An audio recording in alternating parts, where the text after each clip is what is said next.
안녕하세요. 오늘은 82억 원을 4년 만에 500억 원으로 만든 투자의 귀재를 소개해 볼까 합니다. 정말 대단한 분이에요. 여기 장애뉴타운 10구역이 있습니다. 이 구역은 재개발이 진행되고 있는 지역으로 약 2만 8천 평의 땅에 2,000세대의 대단지 아파트가 지어질 예정입니다. 09년 7월에 조합 설립 인가가 났으며 17년 7월에 관리 처분 인가가 난 지역이죠. 재개발에 있어서 관리 처분 인가가 났으면 거의 끝났다고 봐도 돼요. 관리 처분 인가가 난 지 5년이 지났는데도 불구하고 아직까지 공사를 시작하고 있지 않은 지역입니다. 과연 무슨 사연이 있는 걸까? 이 지역이 바로 장애인뉴타운 10구역인데 지도상으로 보기에 철거가 된 게 보이시죠? 근데 하나의 건물이 보이네요. 바로 사랑제일교회입니다. 이 교회는 아직까지 철거가 되고 있지 않은 거죠. 재개발 사업은 쉽게 얘기하면 헌집을 줄게 새집 다오의 방식입니다. 재개발 지역 내에 있는 내 집의 가치가 3억 원이고 새로 받을 아파트의 가격이 5억 원이라고 할 때 5억 원을 전부 납부하는 것이 아니고 내 집의 가치 3억 원을 차감한 2억 원을 납부를 하면 새 아파트를 받을 수가 있는 것이죠. 만약 새 아파트를 받지 않는다고 한다면 내 집의 가치인 3억 원을 현금으로 받을 수 있는데 이것을 바로 현금 청산이라고 합니다. 그리고 이주 계획이 잡히면 이 기간 안에 이주를 하고 이주가 완료가 되면 철거를 한 다음에 그 위에다가 새 아파트를 건축하는 방식인 거죠. 여기 아직까지 남아있는 제일사랑교회는 82억 원이라는 가치 산정이 됐고 82억 원을 지급할 테니 이주해달라는 요청을 받았는데 제일사랑교회 측은 82억 원을 납득할 수 없고 560억 원을 요구하게 됩니다. 장난이야 뭐야 이게. 이 금액을 산정하게 된 이유는 신축할 교회의 건축비와 재개발 기간 동안 줄어들 교인으로 인해 발생할 손해배상금을 포함한 금액이라고 하는데요. 충분히 질 돈은 줘야 될 거 아니야.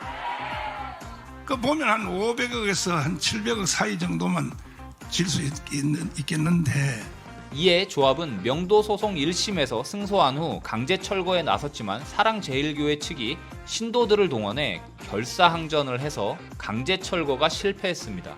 2심에서 보상금을 147억 9,500만 원으로 하는 조정안을 내놨지만 사랑제일교회의 거부로 조정이 성립되지 않았고 조합의 2심 승소 후에 법원 집행 인력이 또다시 명도 집행을 위해 교회 진입을 시도했지만 수백 명의 신도가 트럭과 지게차, 소화기 등을 동원해 이를 막아서면서 결국 강제 철거에 실패했습니다. 교회는 경찰들의 강제 철거를 무려 6번이나 무산시키며 거세게 반발을 했습니다. 대단합니다 정말. 이 사업장은 2017년 7월에 관리처분 인가를 받고 대부분 이주 철거가 마친 상황이지만 교회가 떡하니 버티고 있자 일반 분양 일정이 계속 미뤄지고 있는 그런 상황입니다. 이에 조합은 교회를 사업구역에서 제외하고 추진하는 방법도 생각을 해봤어요. 근데 이게 생각처럼 쉽지가 않아요. 생각해보세요. 사업지역 내 정중앙에 위치한 교회인데 기존 설계안과 다르게 외부에서 교회까지 들어오는 도로를 내야 되고 그만큼 사업 면적에서 제외되다 보니까 손해가 이만저만이 아닌 거죠.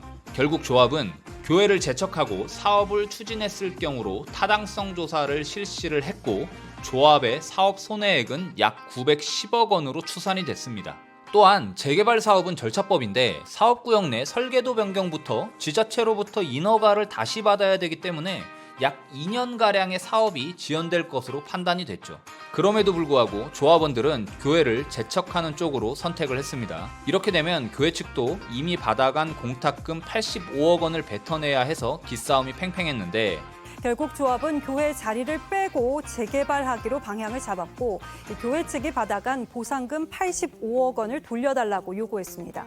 전광훈 목사의 사랑제일교회가 소송에서 결국 졌습니다. 계속 버티면 교회만 빼고 개발할 가능성이 큰데 이렇게 되면 교회는 수십억 원의 돈을 토해내야 합니다. 결국 2022년 8월 조합과 교회는 500억 원이라는 보상금과 함께 교회 부지를 제공받기로 합의를 했습니다. 교회 건물을 비우는 즉시 조합이 300억 원을 먼저 지급하고 보상금과 별도로 교회를 지을 땅도 제공한다는 내용이 명시돼 있습니다. 아니 교회 부지까지 내줘야 되는 거야? 여기에 제일사랑교회는 교회의 명예를 실추했기에 공식적으로 사과까지 하라고 하고 있습니다. 명예가 너무 실추가 돼 있어요. 공식 사과해라. 사과할 뿐만 아니라 그것을 조정동에 광고를 내주라. 정말 가지가지한다. 2018년 5월부터 이주가 시작됐는데 계획대로라면 이때부터 교회는 이주를 하고 82억 원을 받아가야 하는 것이 맞았지만 그로부터 4년이 지난 지금 500억 원을 받게 됐으며 이것은 약 6배를 뻥튀기 시킨 금액인 것이죠. 정말 대단합니다. 여기에 교회 부지까지 받기로 했으니 실제 금액은 상상을 초월하는 것일 겁니다. 500억 원이 보상이 나가게 됐으니 이 금액은 결국 조합원과 앞으로 분양받게 될 분양자들에게 전가가 될 것인데 기존보다 418억 원이 더 많이 보상이 나가게 된 것이고 총 세대수가 2000세대다 보니까 각 세대당 약 2천만 원씩의 비용이 더 나오는 셈인 거죠. 이것뿐만 아니라 2년 넘게 사업이 지체되고 있으니까 그 기회비용까지 포함한다면 훨씬 더 큰 금액일 것입니다.